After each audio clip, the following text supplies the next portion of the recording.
Continue rolling, group, vacate next right.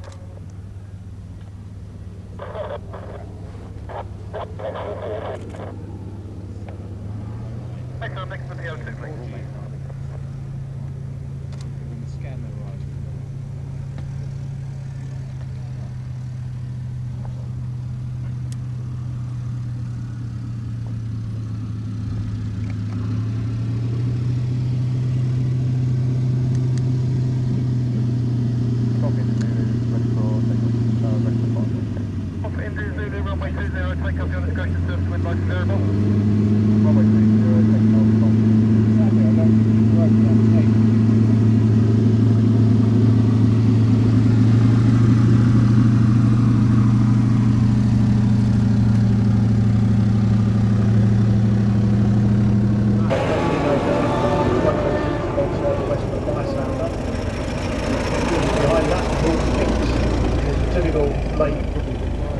Pre-war British saloon car, 772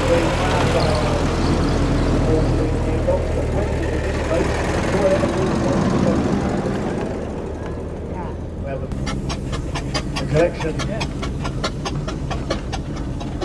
HSCS with massive single cylinder, honking beautifully. Hello! Oh, I was meant to mention here, ready for the flying. On top of which some of us have to go to lunch.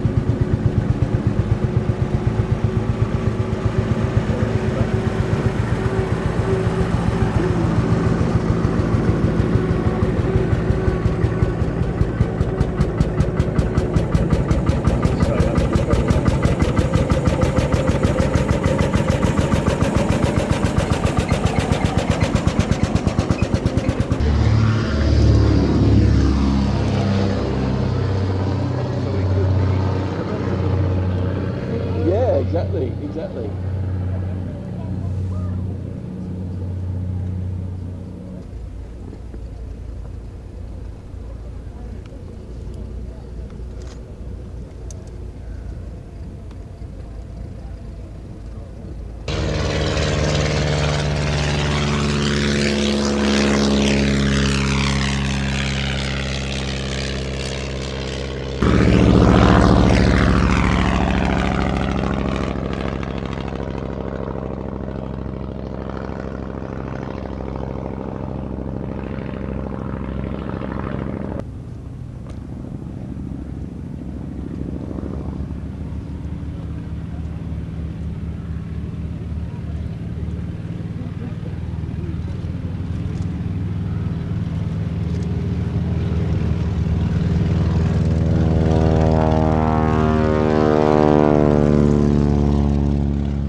Same as the 60X, and the Blackburn's got 130 horsepower, so they'll be on very big range horsepower engines.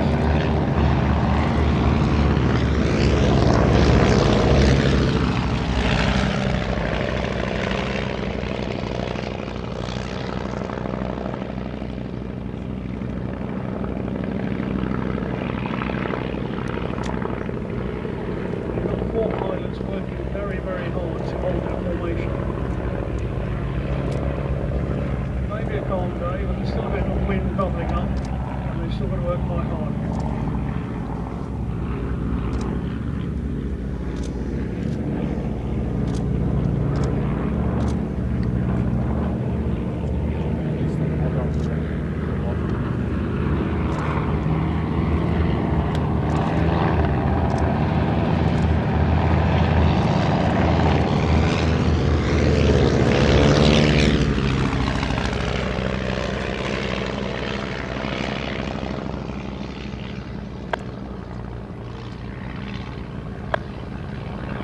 comings of age, the Brake! Brake! Go!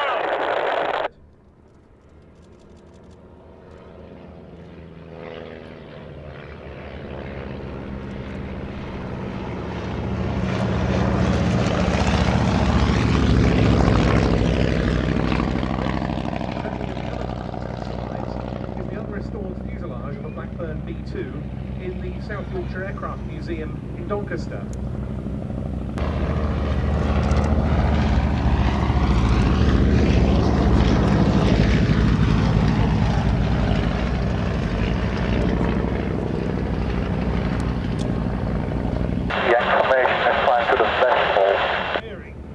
Information, roger. To the Air Ministry.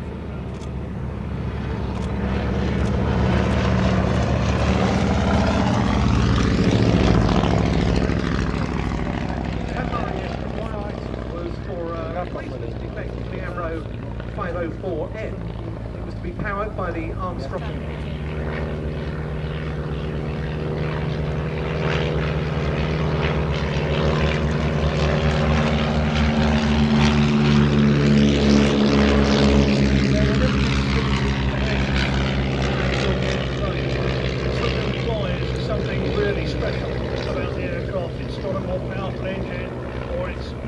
Some other design feature that makes it really unique. In this case it's a bit more straightforward. The X came meant that landings were easier, shall we say, and more comfortable certainly than they have been with a fixed axle.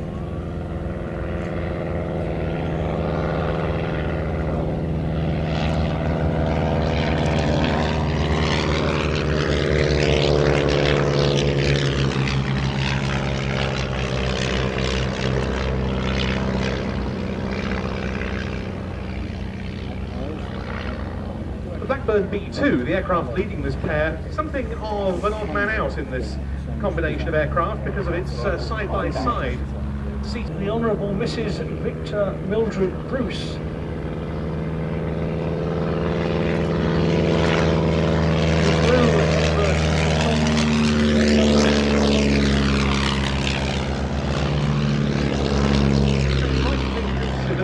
Tractorisation as a modern-day concept in the world of flying training, but in fact no, there's very little new under the sun.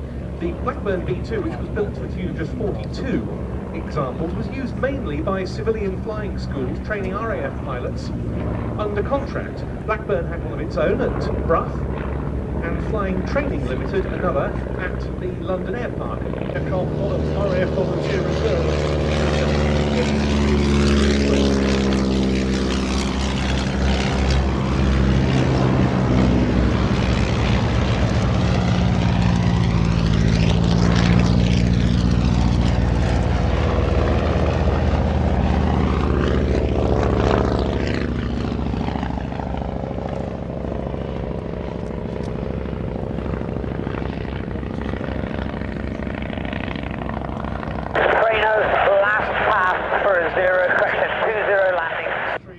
Trainers, roger. And that was in hands. Instant wind is calm, but up to 8 knots in the last 10 minutes and from the north.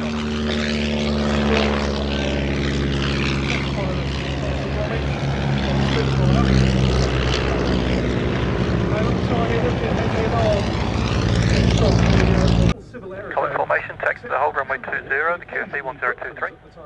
The circuits were to be flown in a left-hand configuration, and therefore those civilian trained pupils did more practice turns to the left.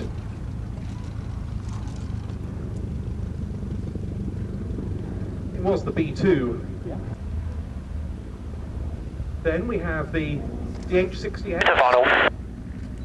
2 to 1 ahead landing, land your discretion, wind is 0704. Butler in command.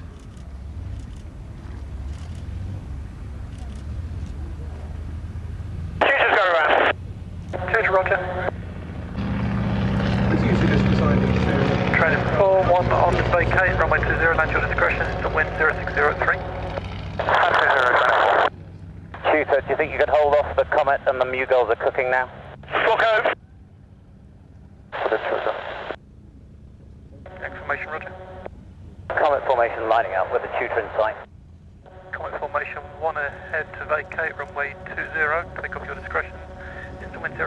3. Take off. Comet formation. Jim Schofield on the tomtit. Reproduction and original feeder. Can you spot the difference? Which is the original view? Comet, is the runway clear? Comet, roger, the runway is now vacated. Take off your discretion. But in actual fact, the Formation's rolling. actually spot on. It was built to the original specifications in every respect. And according to David, it pretty much met and got them performed to all of the original specifications.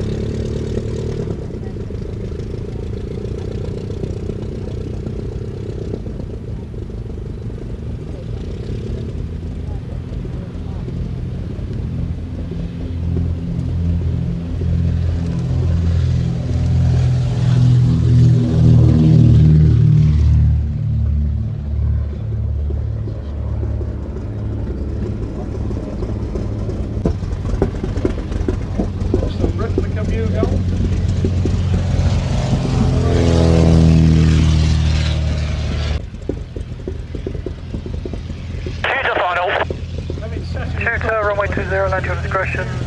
That's wind light variable. Shooter. Slightly to the... Information, I'll be running in 2 minutes. So if you want to show your appreciation for the pilots and their performance... The information, the tutor is now on the ground, report running in. Information, 1 minute. A count of 20, so their ears can adjust, and then please applaud as much as you like. And in the case of they've formed up and they're running in from our right, a formation never before flown at a... Information, running in. The big Information, commence flight. Staggerwing, Blitz Wing, the Waco UPF-7 and the... Comet, Hardy, hold 1500, 140. Three American classics between the walls. Now you'll notice the Americans searching for letters and numbers.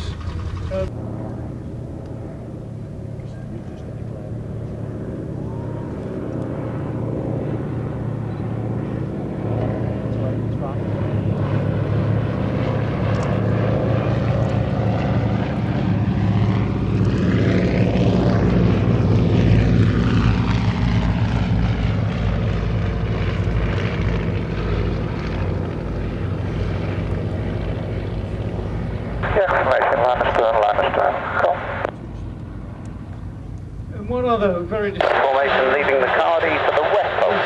of the radial engine. In America, you're talking Good about afternoon, distance. E265 Romeo, final 210, radar heading 335. I felt that radial engines were more reliable, used less fuel, and gave you better... Flying flight level 300 and requesting flight level 340 for crew. The most powerful of the trio up front, the Beech D17S, popularly known as the Staggerwing. This with a 450 horsepower Pratt & Whitney Wasp Junior. Then we have the Waco UPF-7 with a Continental W670 of 220 horses.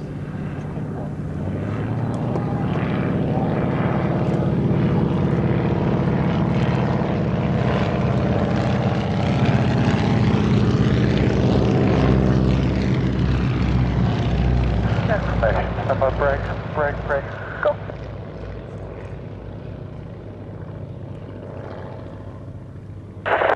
So I believe it's a 235 horsepower Wright Whirlwind in this D4000 souped up version. It's the Staggerwing we see somewhere.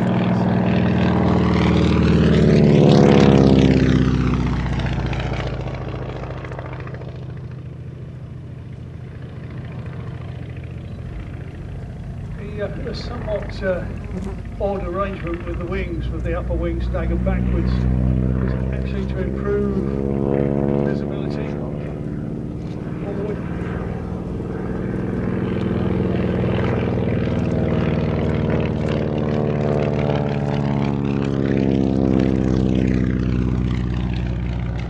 As you can see, this is the only aircraft with retractable undercarriage. It wasn't always so. The first prototype of the Beech Model 17 had fixed gear.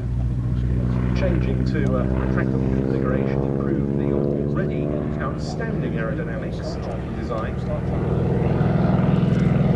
other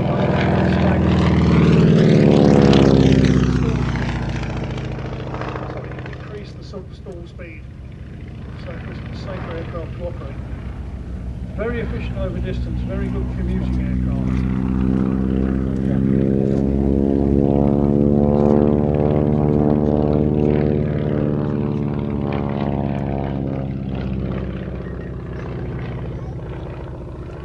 Yes, the aim was to give the aircraft a range of about 1,000 miles and a top speed in excess of 200 miles an hour. Both of those were achieved. It's got 5 seats, including pilots, and plenty of luggage space. Very well kitted out inside as well.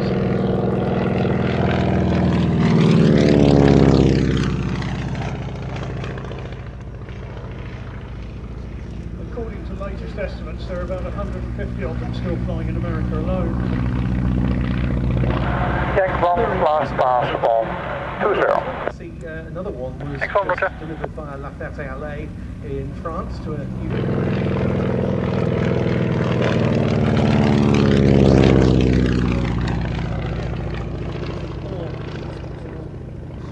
social communications proved very popular. Now coming through the Waco and the Traveller.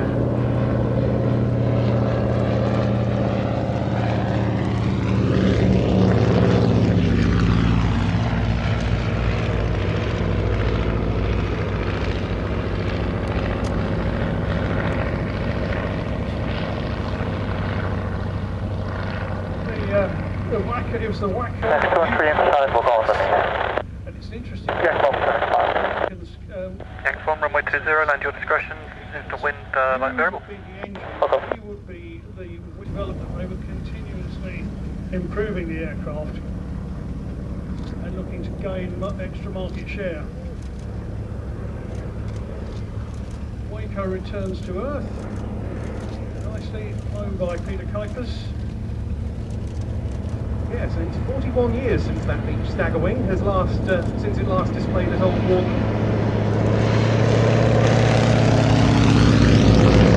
One vacate, next right, taxi to Malcolm.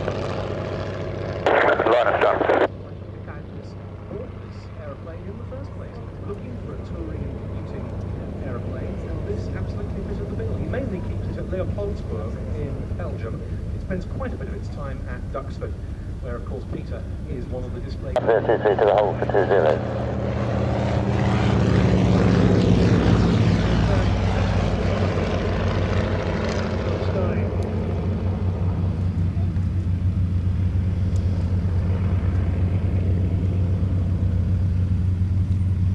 As regards that alphabet soup designations, this UPF-7 was a version that was first flown in 1939 with sales to the US Army Air Corps in mind.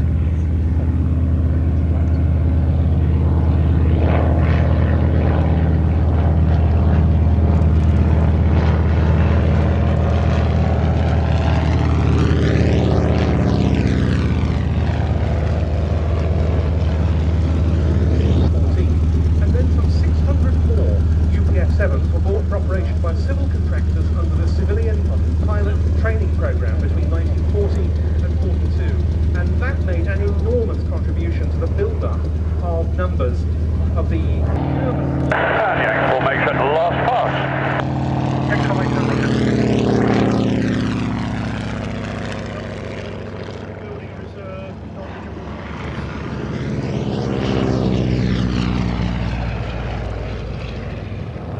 So by 1939, the Americans were waking up to the reality that isolation was not going to be a useful policy. Built in 1928, Are there any departures after the Yankee land? it did a lot of air show and skywriting work in its day. It was flown as a barnstorm. Comet negative. If you're happy, I'll start early. At the 1939 national. Yeah, we've got Institute one to land. in Ohio. It won a national level. Comet, 1 minute. Yank 3 to final. Today, Yank 3-1 head to vacate. because the winds died down a bit, and it's something Yank 3, land your discretion. watch out for. The Traveller, much shorter, is still struggling a little bit, but safely down. And that was an absolutely lovely slot, wasn't it? As we mentioned, Peter Kuipers in London, good afternoon. Shuttle 8 Yankee, climb flight level 190, heading 340 degrees. Next return and I'll be on time. In case of wondering, Waco, incidentally, is a contraction of Weaver Aircraft Company, which was founded in 1920, dissolved 3 years later. Its product line was taken on by the Advance Aircraft Company, and is still referred to by the Waco moniker.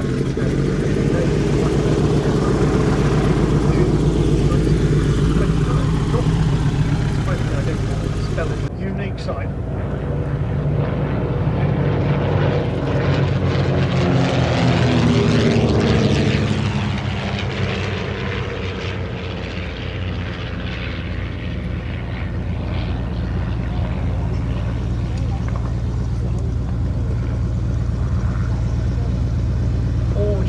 Engines there. 1934, the Daily Mail offered a prize for a race between London and Belgium. It hasn't offered to build an aircraft for 9 months from design start to win it. Result was Comet.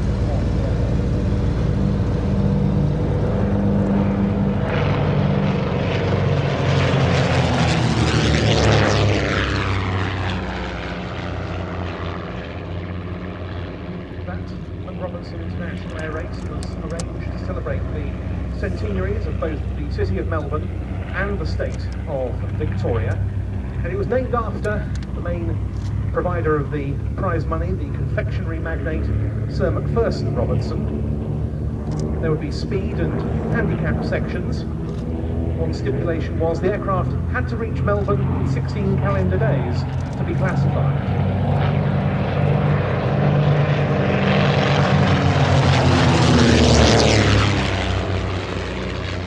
Comet formation, braking, go.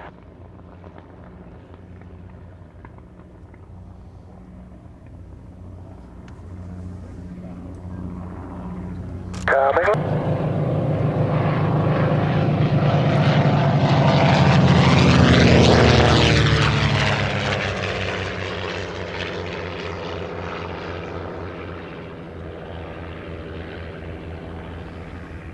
No doubt that Dr. used a work of art in that red aircraft. It looks superb. But we should also give a bit of credit to a chap who was a pilot here, in fact one of the founding pilots at Old Warden, Des Penrose, who was able to procure the Mughal and have it restored to its original configuration.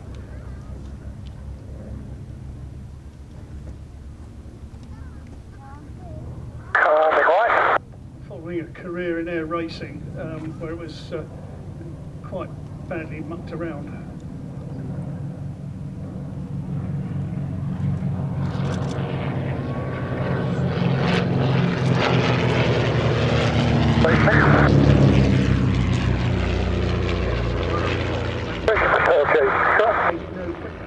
And it certainly made it significantly uglier.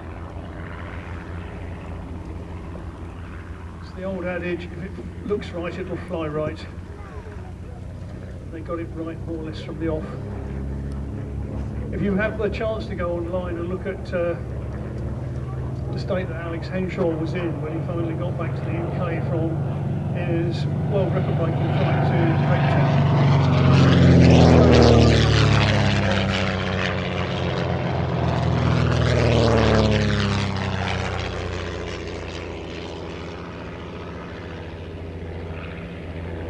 And he wasn't well, was he? At least on one of the... New goals, Fever, that was on the outside. New goals, Roger. It was fever on the outward leg, and I think it was not exactly, well, diarrhea, but it was something similar on the way back. It also had a big nosebleed as well.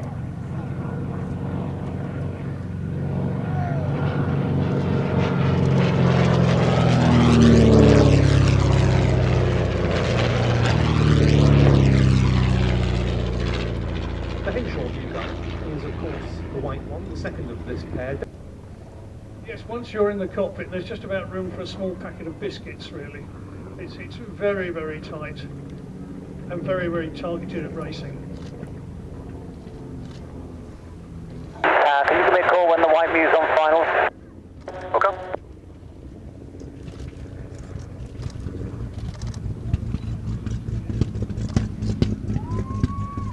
Comet's visual right to you, happy. With the long nose for as long as possible before rounding out. Yeah. Very symptomatic of the Spitfire as well. You've got no choice, it's the only way you can get an angle on the runway. That's Mark Sharp showing you how it's done. But here comes the Comet.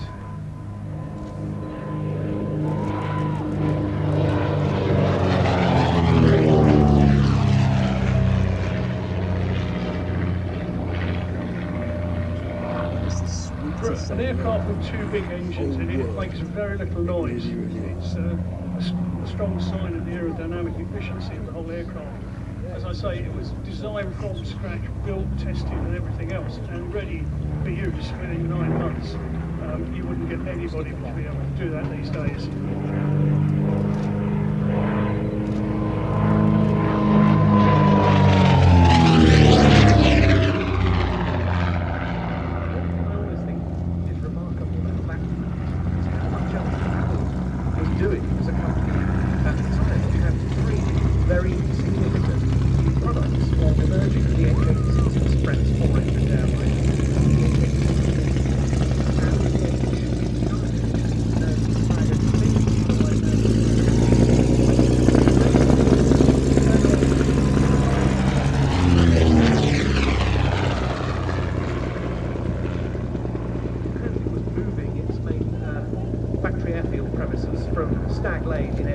To Hatfield in Hertfordshire, but nonetheless the company felt the publicity it could derive from a victory in the McRobertson race would outweigh all the effort and expense it had to go to. 5 Comets are built, and I'm very pleased to say that one of them is being restored at the moment. I believe a third one is going through a restoration process.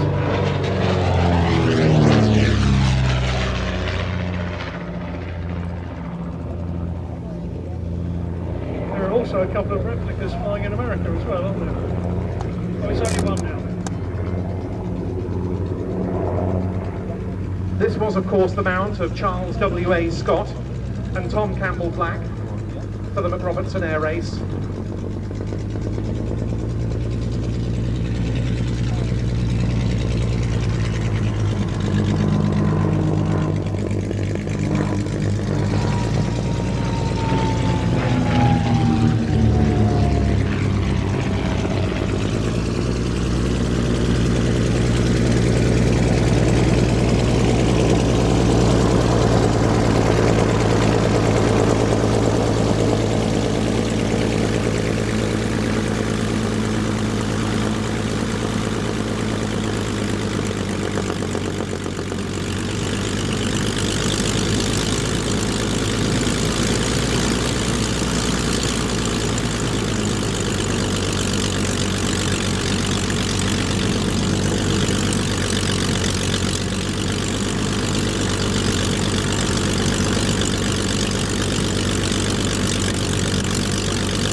Very airframe's subsequent achievements rank alongside that of winning the McRobertson.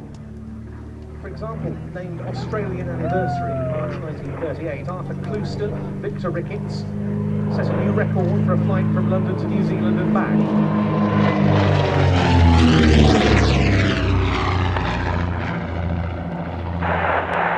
Comet, roger. Surveys of the Sahara Desert.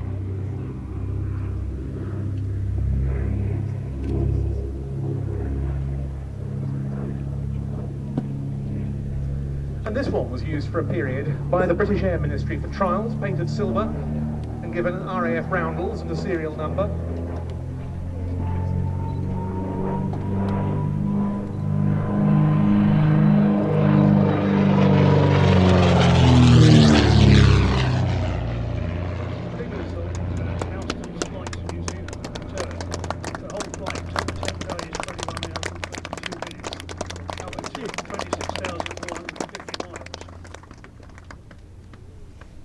So that says Comet runway 20, land touch and go your discretion, instant 1206. Wooden Plan for it.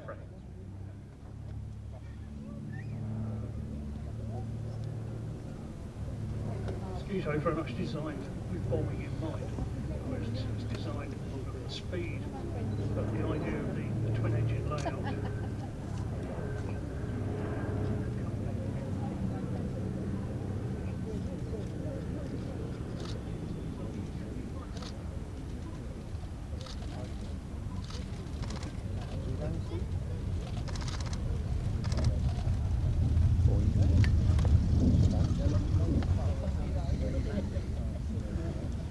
Stieglitz, line up.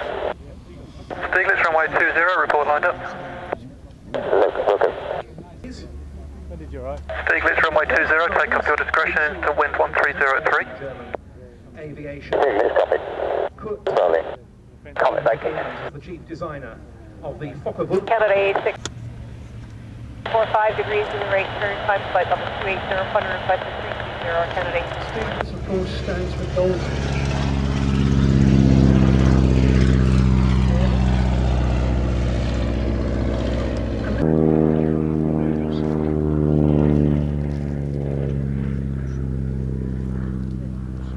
More than 2,000 examples of the Stieglitz were built, which sailed to the German Luftwaffe accounted for more than 1,600. But they were sold to many other countries as well, and in fact in excess of 300 were manufactured outside Germany.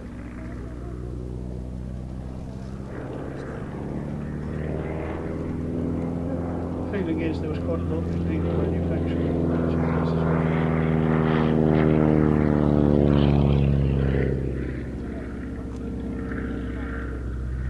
This one was built towards the end of 1936, and it was one of 14 sold to Swedish Air Force before Sweden itself licensed produced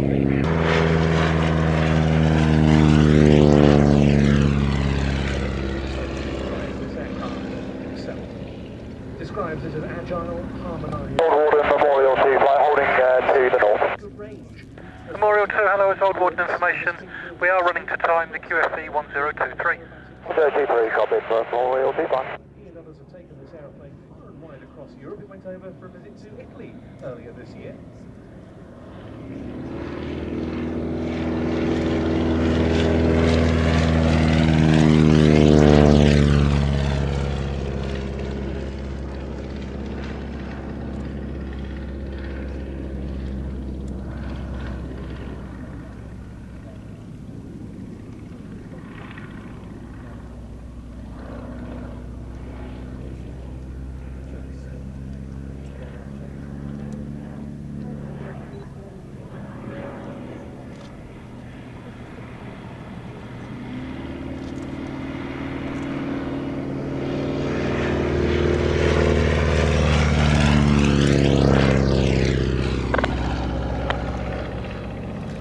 Final pass. Stieglitz, roger.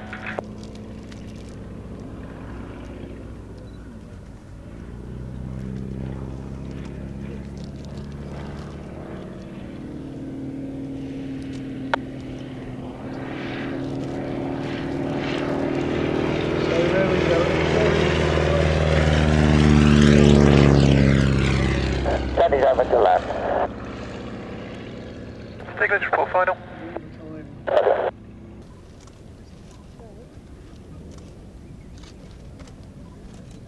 Lovely. And the most delectable display by David's sister on the Fokker-Wulf FW44J. Memorial 2, the previous display element is now landed, report running in. David, Okay, Memorial 2, and request commencement flight. ask him about doing air shows all over the country. They deserve it.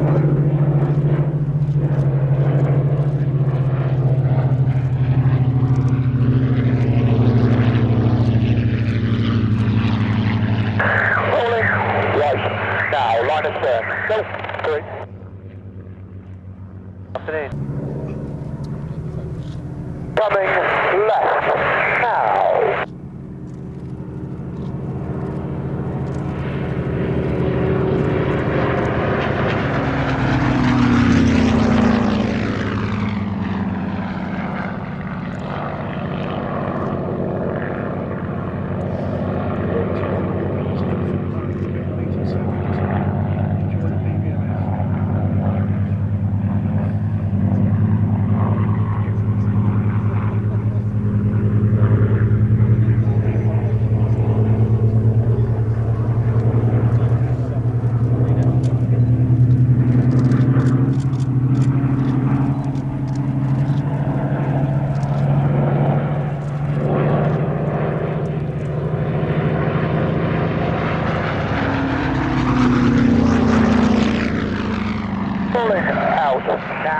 Tower.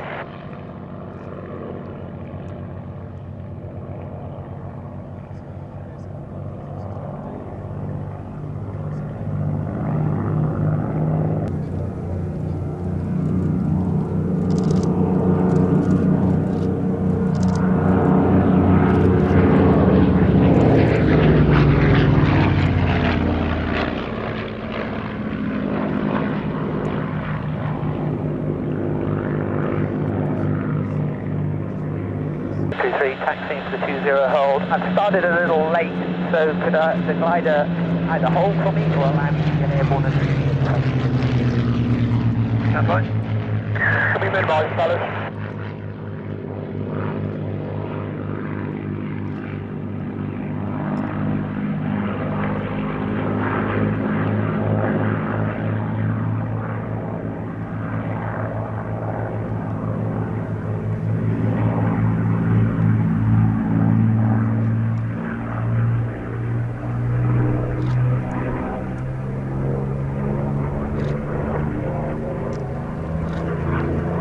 Gladiator on board.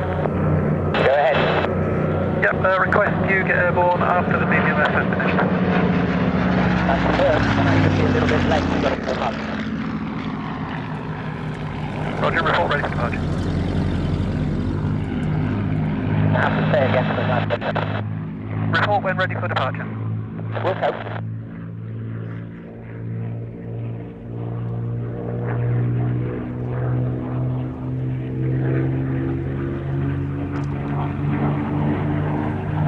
From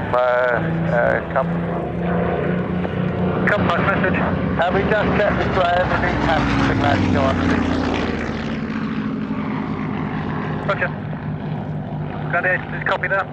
Hey, firm, thank you. Maybe ready on time, depending how quickly she heats up. Roger. You just tell us what you want, Willie. No problem. Roger.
Are you ready to go, Willie?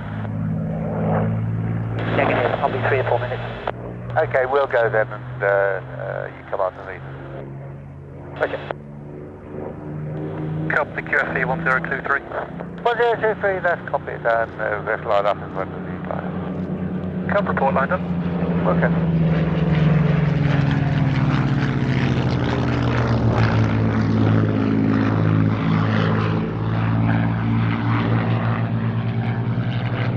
Lined up, runway 20.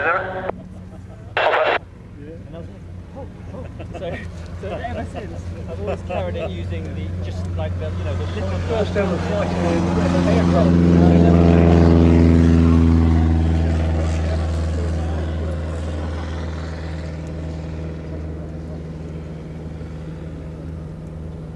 Slingsby T21.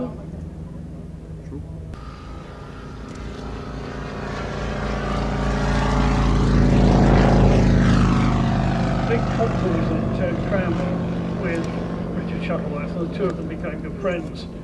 Compa turned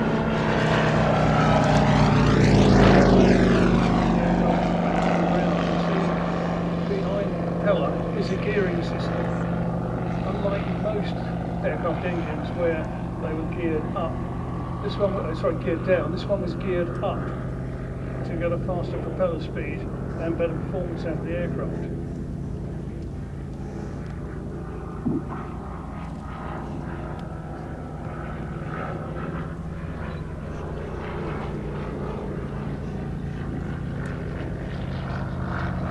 This aircraft is the 9th built. It was tested for all of 15 minutes by Nick Comper in August 1932 and registered to Auburn Alley as the Scarlet Angel. We took it to India.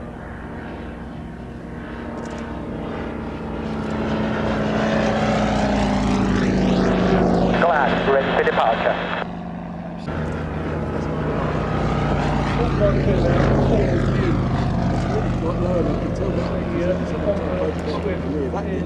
Another example. Tells you it's pretty low. There's the Gloucester Gladiator getting airborne underneath to go off and hold. One interesting feature of the Comper was that there was a sign on the side saying long range capacity 10 gallons.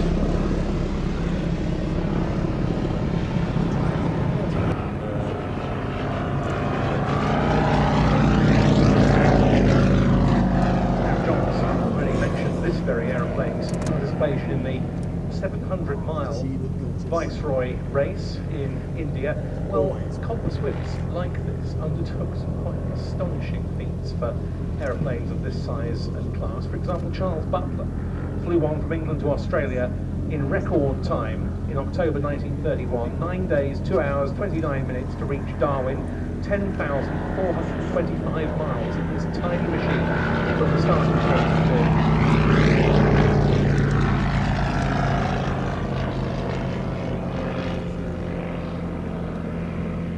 And then in March 1932, Cyril Taylor, who was the Comper agent in Argentina, flew across the Andes, reaching an altitude of 18,000 feet without oxygen.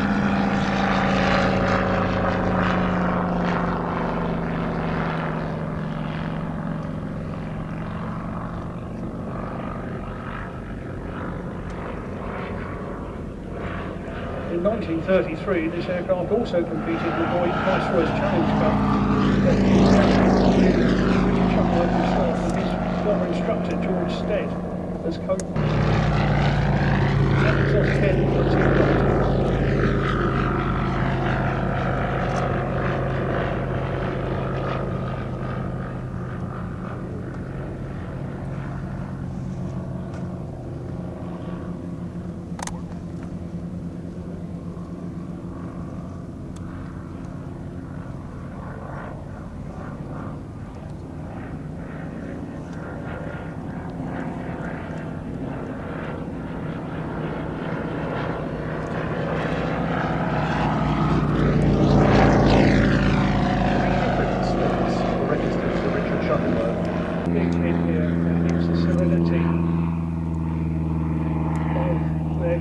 display that really captures the mind.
left base for 20 glider inside. Can't report final.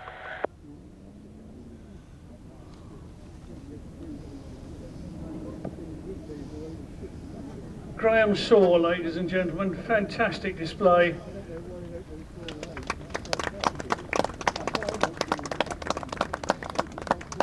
We sit here year in, year out, waiting for him to do something wrong. Final. Road.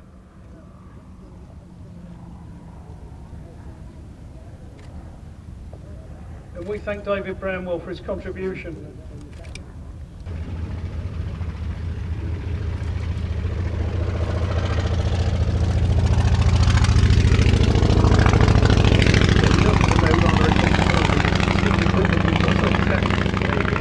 People able to travel in the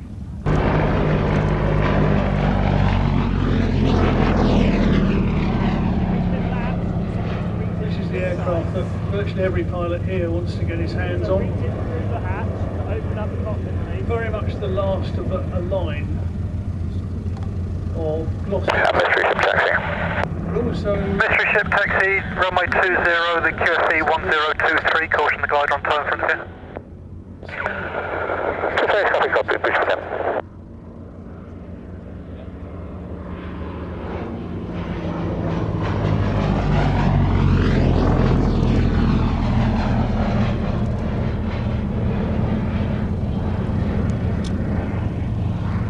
the very distinctive pre-war colour scheme belongs to Edgar Kane, who was a flying officer in 73 Squadron before the war.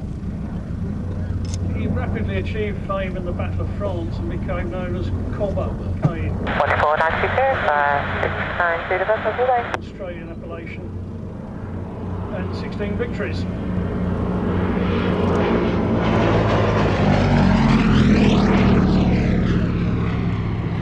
But that was flying the Hurricane.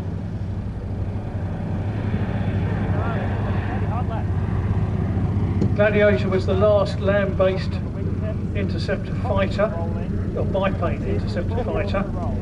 It was the last to have gun breaches in the cockpit, as it was realised that in a dogfight it would not be the time to fix the guns.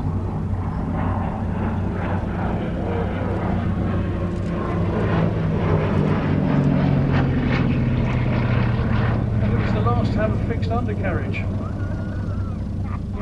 But it was also the first to have an enclosed canopy, which enabled the use of radio communication far more easily.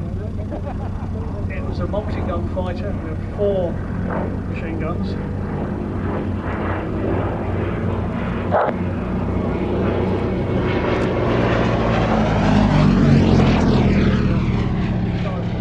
landing speed.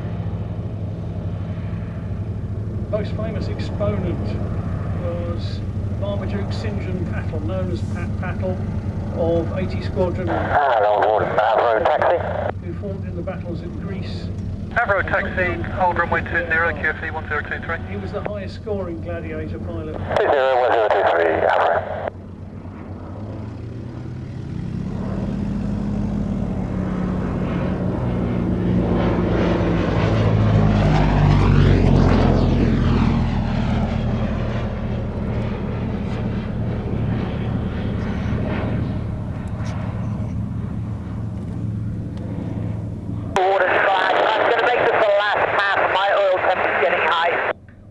To achieve Gladiator, roger, report downwind. of Avro, and as the man who rolled one of the Vulcan prototypes at the 1955 SBAC show. He flew Gladiators. It's variable up to 6 knots, instant 240 at 1. Defence flight at RA Farnborough during the Battle of Britain.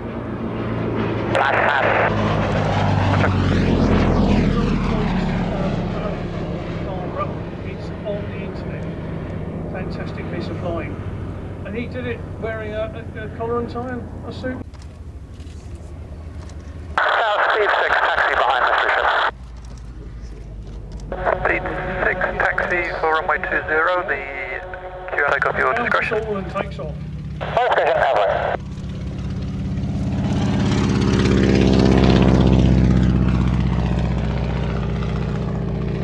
And then the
the PO2, the Avro 504K. Obviously we have an original here at Shuttleworth, and this one owned by A.B. Rowe's grandson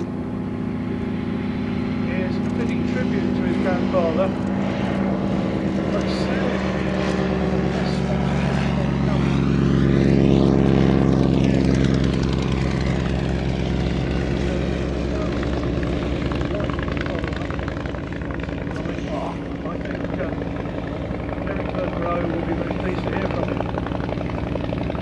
Yes, indeed. Otherwise, this aircraft faces the prospect of being grounded and possibly of museum display. It's an absolutely beautiful replica that was built by a company in Argentina called Pursang, known for its replicas of 1920s 504N, 160 horsepower Armstrong Pacific.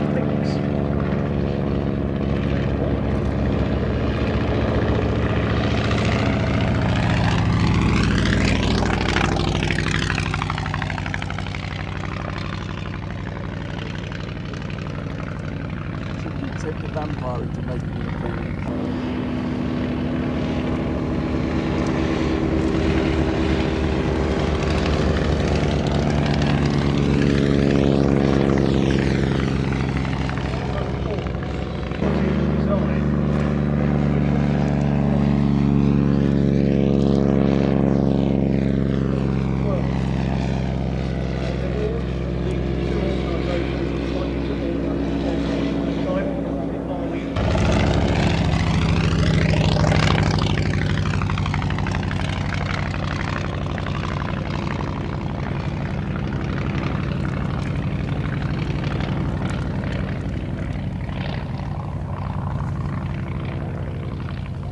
Both of these aircraft types that we see in front of us were used as bombers at one time or another, because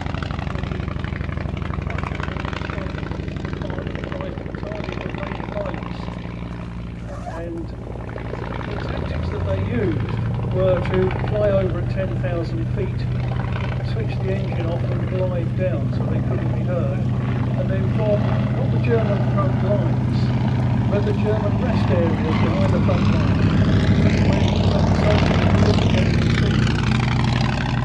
And the Russian women pilots listened to the night witches by the Germans, who thoroughly resented these unpleasant visits. those women pilots flew 23,672 wartime missions between, and they're estimated to have dropped in excess of 3,000 tons of bombs on and 23 women, 5 of them posthumously, were awarded the title Hero of the Soviet Union. And 40 of the regiment's pilots and navigators flew in excess of 500 missions in themselves. Statistics that beg a belief. It's total dedication, isn't it? Polycarp was returned to Earth.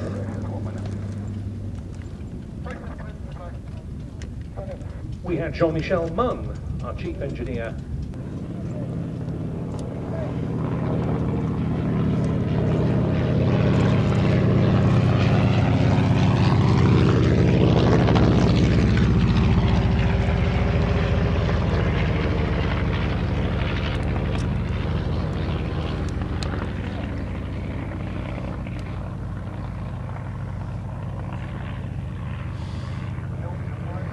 The mystery ship, the aircraft leading this duo, was the result of work in secret by 2 engineers from the travel air company, Herb Rawdon and Walter Burden, to produce a no-compromises air racer. There was a lot of confidentiality surrounding the project. It led to the mystery ship nickname being applied, which has stuck forevermore.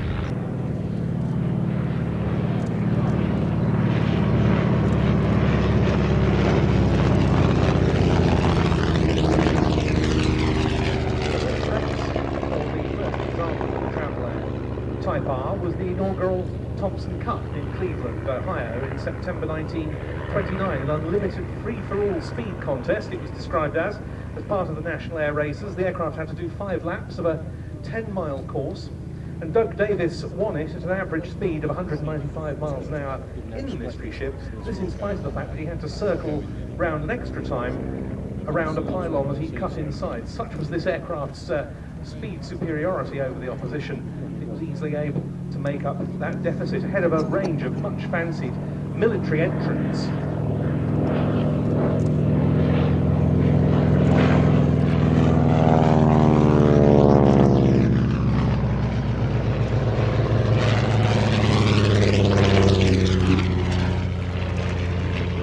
In addition to Doug Davis, one or two other world-famous names involved in this region, notably Jimmy Doolittle, who led the raid on Tokyo, Frank Hawkes, who won many competitions in Europe, and Florence Barnes, who was known as Pancho Barnes.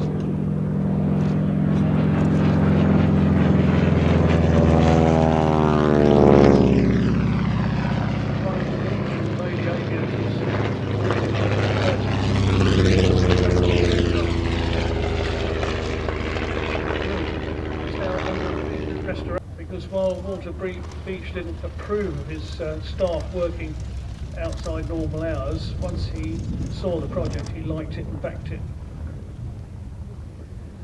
Charlie Hugh, who flew the other Travel Air in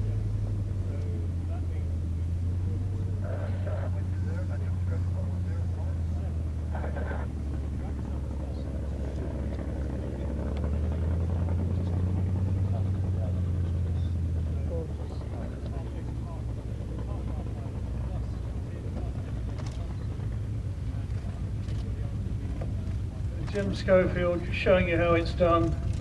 Very nice landing in the Hawks B6.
Checking the mags at the moment, just completed, chocks away.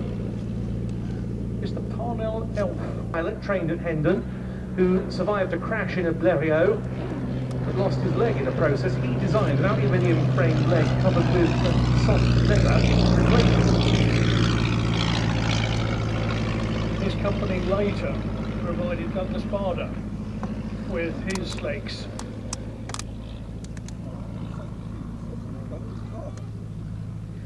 It was in 1929 that he formed De Soester Aircraft at Croydon, and they prepared to produce a Dutch design, the Koolhoven FK41, under license. And that went ahead, but later there were very serious disagreements between De Soester and Koolhoven, which led to the severance of all contact between the two men and a war of words in the press. Koolhoven was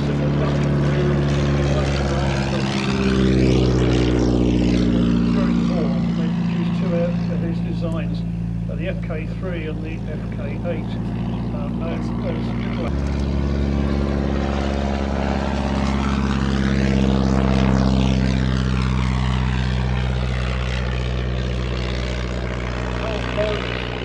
designer of the Parnall Elf, and fancied himself very much as an innovator. And one of those innovations will be instantly apparent as the aircraft climbs away. That is the strutting structure that's been used. It's known as Warren girders, and the idea was to combine strength, compression and tension on a strut.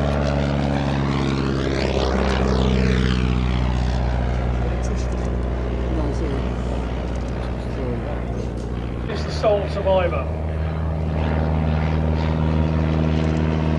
Well, you might say that for any aircraft, 33.333% isn't too bad. They were all regular participants in air races of the period, the first of which, contested by an Elf, was the 1930 King's Cup at Hanworth, where the aircraft was placed 15th in the hands of the marvellously named H.A. Presto.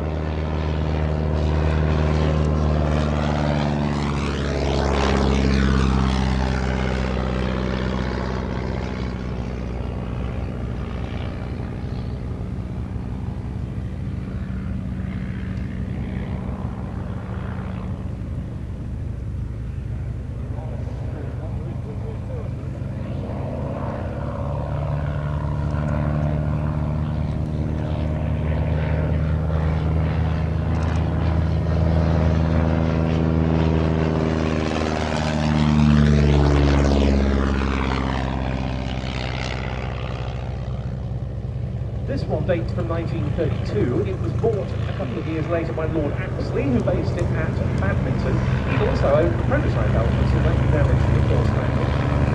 The aircraft was flown until the outbreak of war when it went into storage.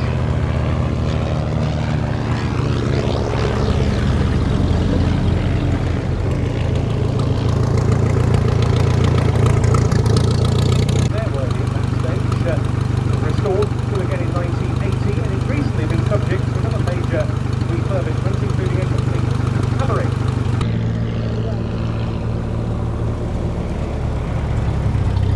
I thought that was a lovely display of the Elf.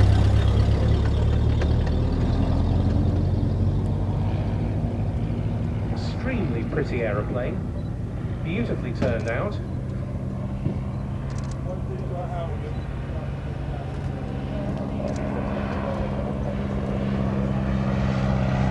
And very well flown by Frank Chapman. Really nice display. Frank's taking it back.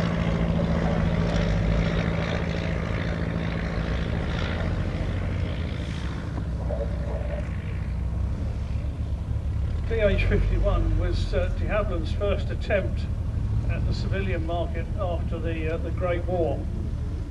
It incorporated much of what they'd learned during the war. But one of the big problems they had with it was not having folding wings, which meant that it was very expensive to hang up. And the engine was a big engine at the time, and very thirsty. So from an economic point of view, bearing in mind the recession after the war, it really wasn't the best commercial option for many pilots.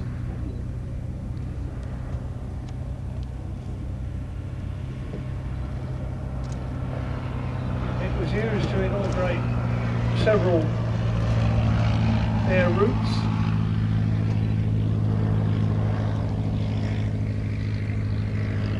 But never really found its mark. And that lack of practicality you mentioned perhaps explains why just 3 of them were built. But they did, as you say, see service far and wide, not least this one, which to a lot of people here would still be known as Miss Kenya, after the name it carried for many years. I've got an email from a former B-bomber navigator who actually found it in a hangar in Kenya during a stopover. In the DH-4As, the DH-9s and the DH-16s that were operated by that pioneering British carrier. A much loved aeroplane at Shuttleworth. Isn't it a big bulky machine for what was thought of as a potential light aeroplane of the time? Yes, Richard Crockett there, bringing it home. Now 2 Dragon Rapides are taking off to hold.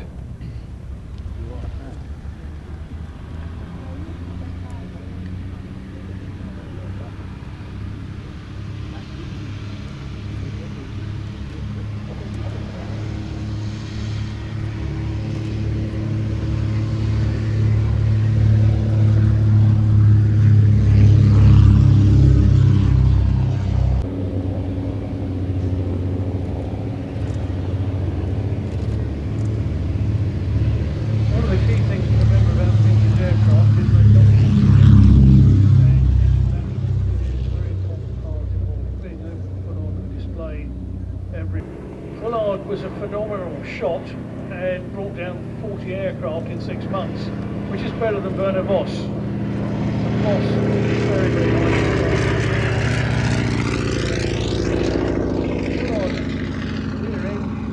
When he played in an inter-squadron football match and broke his leg.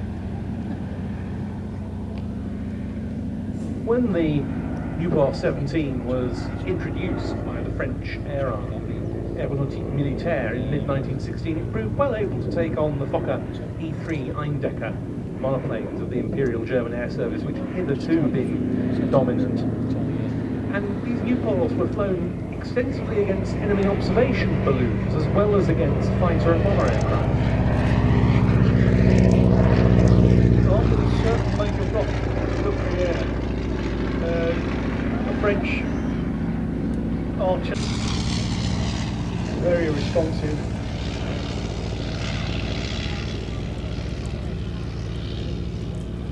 Legend had batting the German flying circuses in 1917, early 1917, when we were short of really good competent aircraft.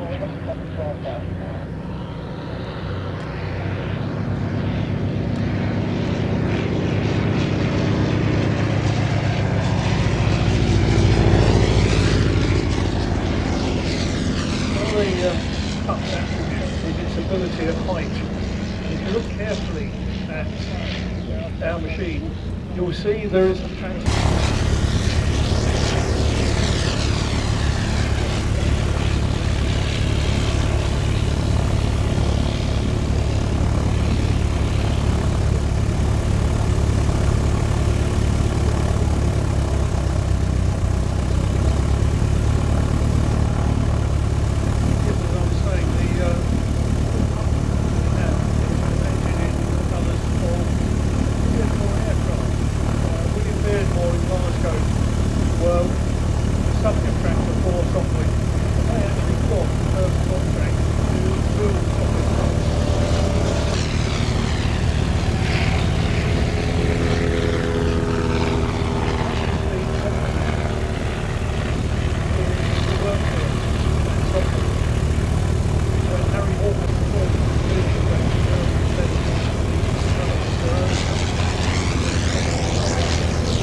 successor this to the earlier DH-84 Dragon, and it was known initially as the Dragon 6.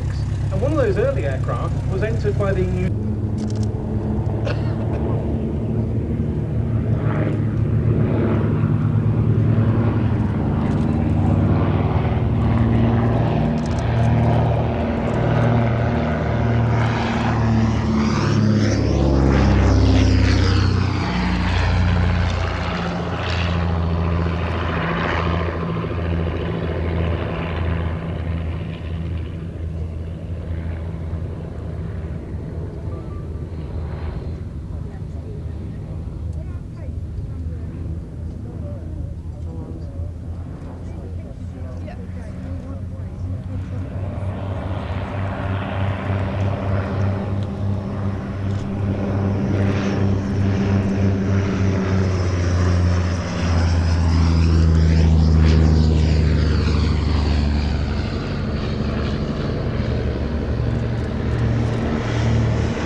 And in the case of the Silonia aircraft, which is the second that we're going to see coming into land, at one stage in 1972, two parachutists jumping out of a Britten-Norman Islander above it actually fell onto the top of this rapide during a formation drop.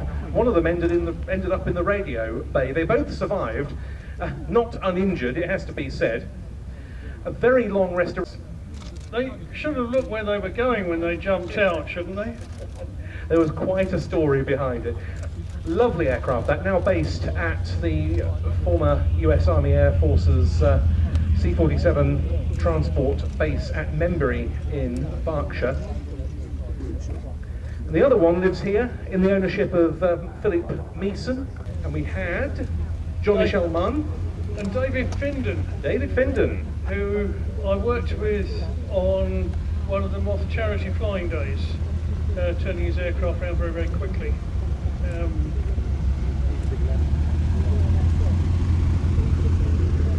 Roberts. Thank you, Ben. And it's a delight for the Tiger 9 display team to be back at Old Warden again. There are two 9 aircraft formation display teams in the country. One is the Red Arrows, and there are only 8 this season, quite right. And the other is the Tiger 9. And of course,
conditions are perfect today for this sort of formation flying.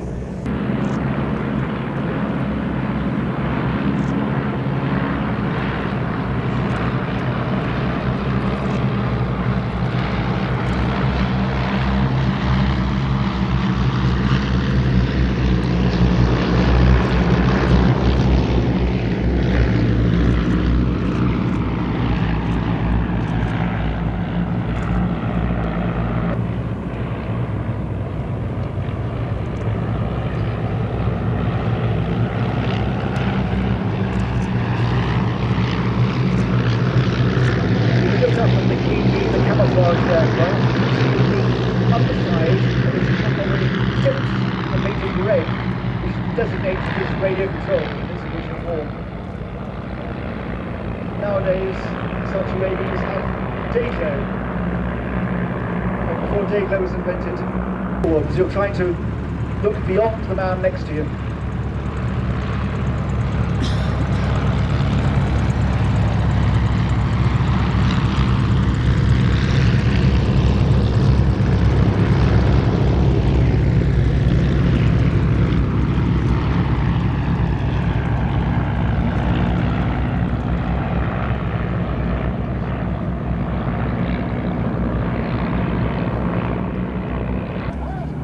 And they're braking.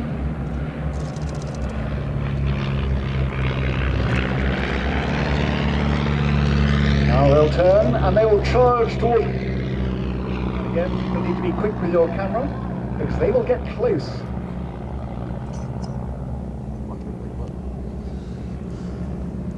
So visually close.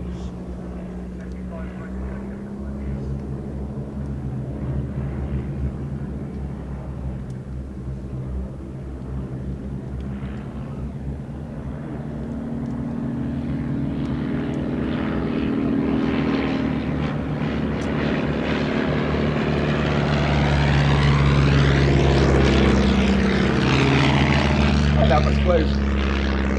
No. Break now.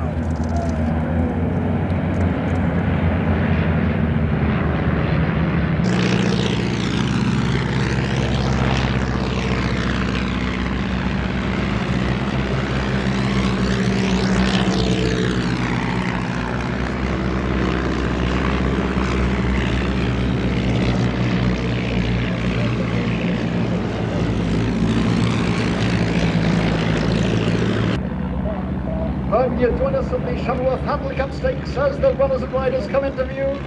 Up the final furlong. Easy Tiger, 2-1 favourite. With the lead of the team coming into land. We expect a very nice landing from him. Beautiful landing.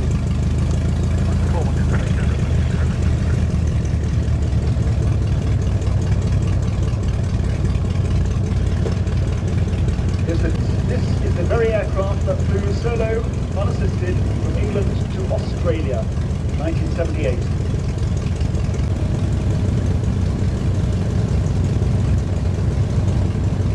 But it's not over yet. They're going to assemble. You can see them on the right. The flight line. They'll wait until the last one's in position. RAF Tornado pilot, and they've stopped. Synchro shutdown. And that late. You really should, because they deserve it. Tim, thanks for filling us all in with a bit of information on the Tiger 9. Very much appreciated. Right, as we speak, and for those of you who turned up earlier, you will have seen it flying earlier in the day. Bristol Fighter, designed by the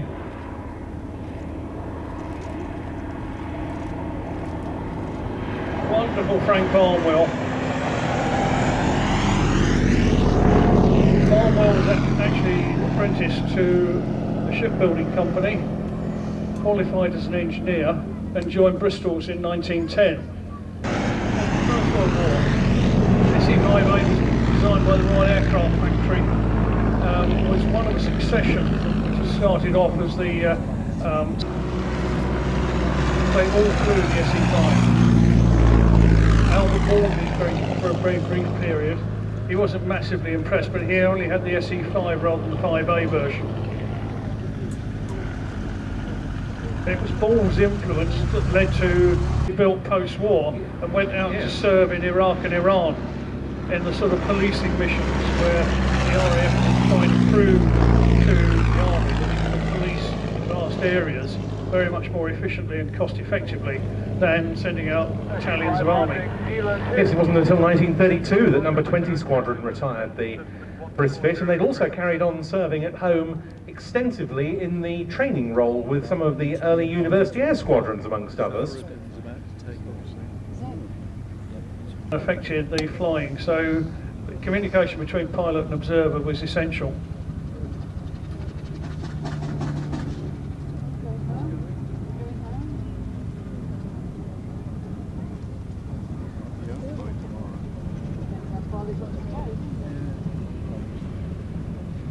combination radio check. Combination, reach So there we go, big hand for the pilot there. Formation combination radio check. The SE5A just taxiing over, rarely seen these days.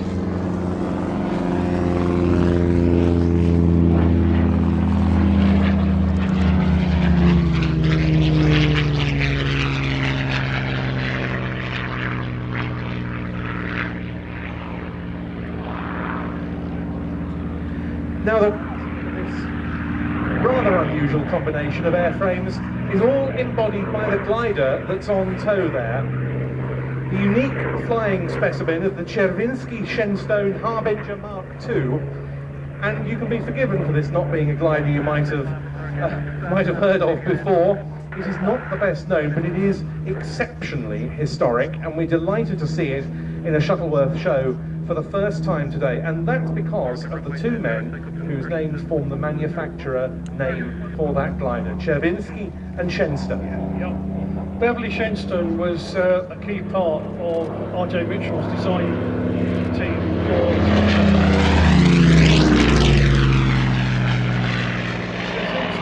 built his reputation in Poland designing various Polish manufacturers before the war, then moved to Canada. He met with Shenstone and they worked together.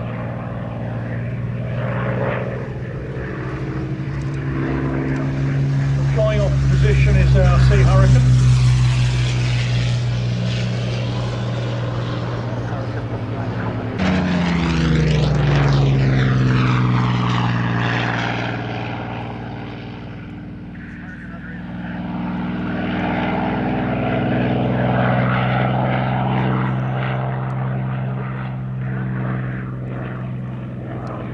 Our Spitfire returned to the skies after an 11-year rebuild about 4 or 5 years ago, and it flies delightfully.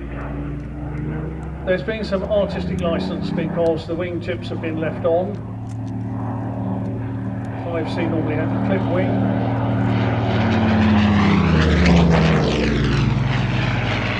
There we go, right on the cue to emphasise the elliptical shape. Beverly Shenstone was a Canadian. He worked for Junkers shortly after the First World War. Junkers was famous for his work with metal airframes, and Shenstone developed a fair amount of technology in that area. When R.J. Mitchell was looking for an engineer with extensive experience in metal, starting with the seaplanes that he was building for the Schneider Trophy, Shenstone was a natural recruit, and he joined the design team, which then went on to work on the Spitfire. Bear in mind, Mitchell died shortly after the prototype flew. He was not really part of the development role, and that's the part that Shenstone filled with Joe Smith.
that Czerwinski Shenstone Harbinger Mark II glider, and a chance to remember the Polish half of that combination, Wacław Czerwinski, who designed numerous gliders between the wars and was a glider pilot himself. He fled to France with his family in September 1939 upon the outbreak of war, and then in 1941 moved to de Havilland, Canada, and that's why we see Chipmunk as part of this combination, in fact flying there with the Harbinger. Then, in 1946, Czerwinski moved across to Avro, Canada. Also there, at the time, was Beverly Shenstone, and they came together to design this new sailplane for a British Gliding Association competition to create a high-performance two-seat glider.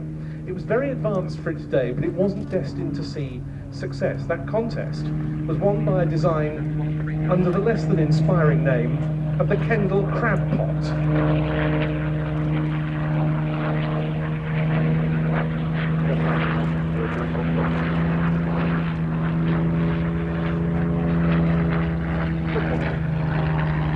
That was the creation of the... That's now stored in the Canada Aviation and Space Museum in Ottawa. The second started construction in the UK in 1949. It was finished 9 years later by Fred Coleman, and Jerry Smith made its maiden flight at Hucknall. That's the one we see here.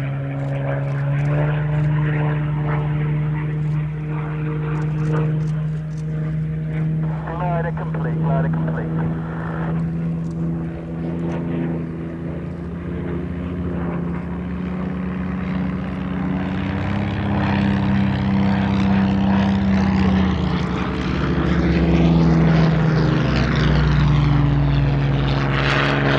Derbyshire and Lancashire Gliding Club, and given a couple of restorations over time, and there we see those air brakes deployed.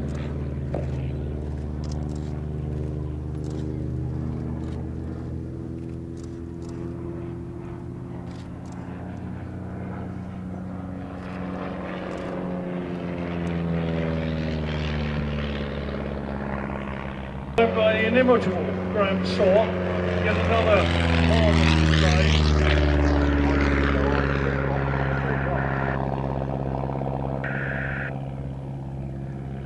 Now the Chipmunk displaying for us now was the creation neither of Czerwinski nor Shenstone.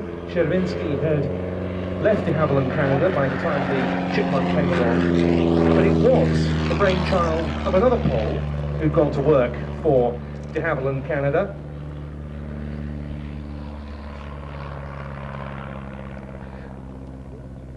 Indeed so.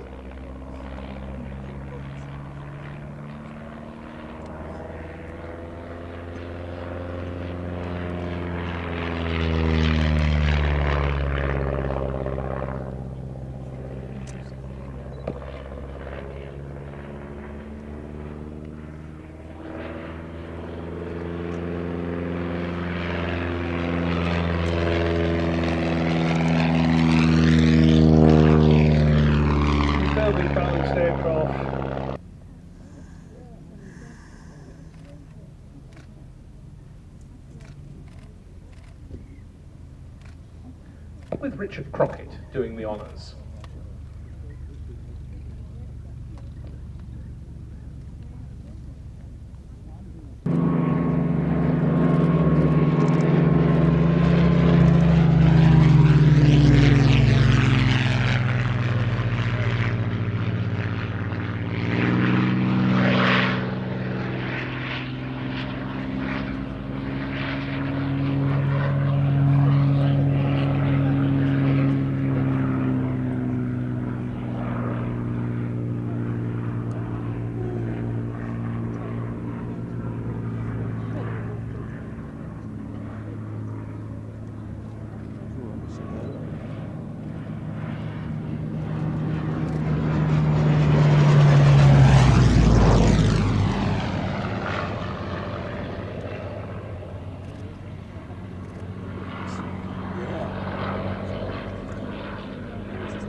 just to clarify that, it wasn't declared the module on class. It was a declaration of too low on your previous class.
safely back to Earth from the Sea Hurricane.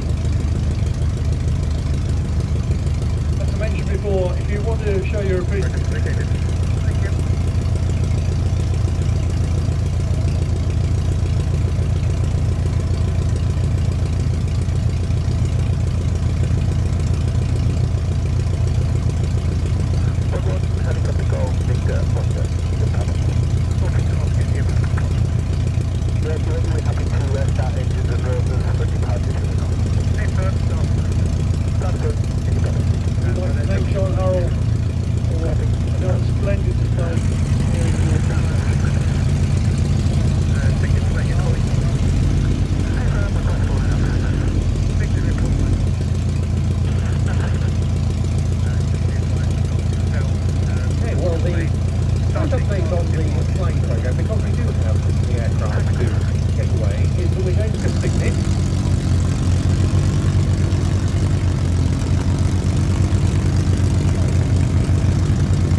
we're going to do is probably just tell you which aircraft is which, and then just let you enjoy watching them fly out the sky. Because it's a rare occasion this year, and it's the sort of thing that you really want to be told.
Someone had their car photographed and transferred into hangars the other day, and then they took it from Shuttleworth hangar. There's a slight size difference. Yeah.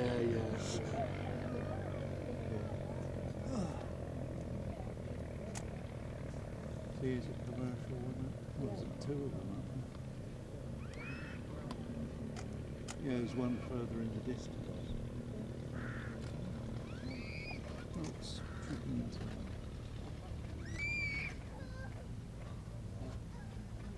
Sorry, excuse me. They weren't going to fly anything after these two. They're supposed to be doing the blurry. They're supposed to. Oh right, okay. Thanks. A lovely opening to our Edwardian slot with Jean-Michel Munn in the box kite and Mark Sharp on the Avro triplane. Now, we are going to Aviation.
He's going to fly.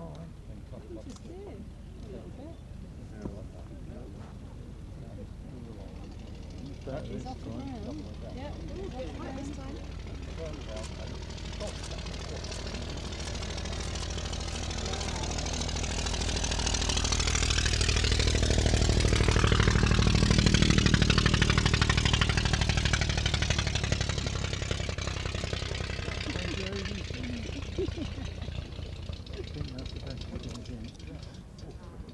Down again. Yeah. He's up, he's up.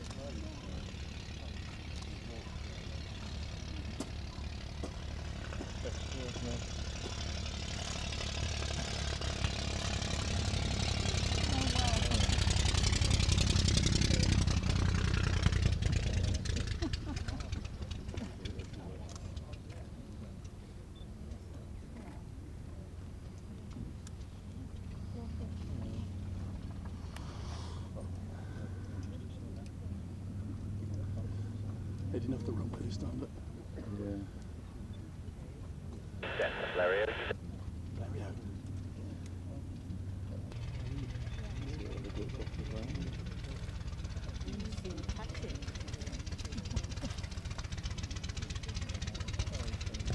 the speed it's going at, I don't know.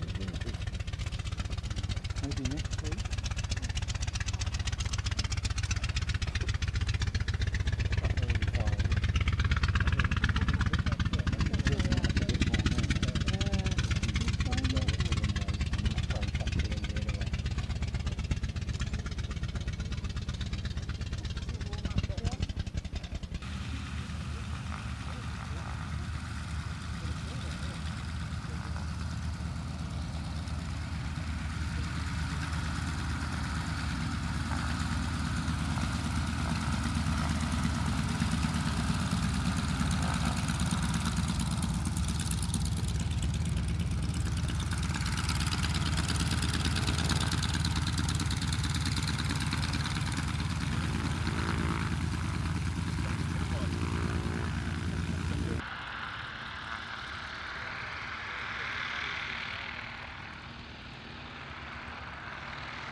Set of sounds, because to start off with it sounded like the Havilland dub or something, then it sounded like a bloody Harvard.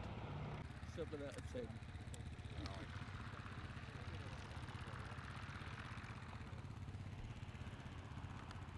It looked good in the sun though.